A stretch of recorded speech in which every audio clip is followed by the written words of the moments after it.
Today we are going to talk about the Battle of Kursk, the largest tank battle in history and a decisive turning point of World War II. How did this epic clash between Germany and the Soviet Union unfold, and what were its consequences? Let's find out.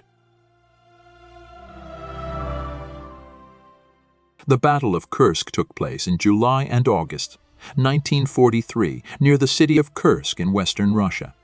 It was the result of Hitler's attempt to regain the initiative on the Eastern Front after his disastrous defeat at the Battle of Stalingrad. He planned a massive offensive, codenamed Operation Citadel, to encircle and destroy the Soviet forces in the Kursk salient, a bulge in the front line that stretched 150 miles from north to south and 100 miles from east to west.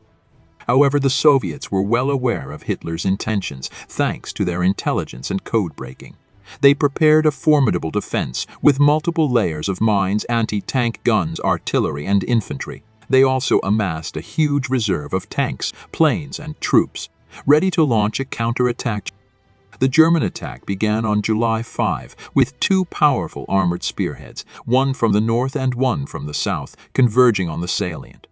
The Soviets resisted fiercely, and the battle soon turned into a brutal and bloody slugfest. The Germans faced not only the Soviet defenses but also the weather, the terrain, and the constant threat of air raids. The battle raged for 2 weeks, with heavy losses on both sides. The Germans failed to break through the Soviet lines, and their advance stalled.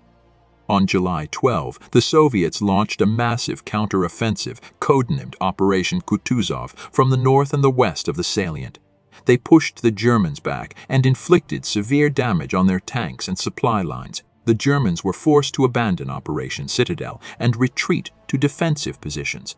The Soviets continued their offensive, codenamed Operation Polkovodets-Rumiantsev, from the south and the east of the salient. They liberated the cities of Arl, Belgorod, and Kharkov and reached the Dnieper River by the end of August.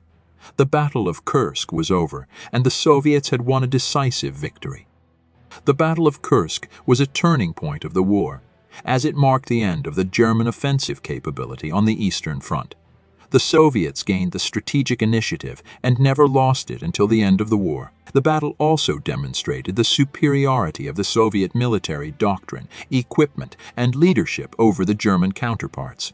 The battle was a showcase of the courage, skill, and sacrifice of the soldiers on both sides, who fought in the most intense and costly armored combat in history. Thank you for watching this video.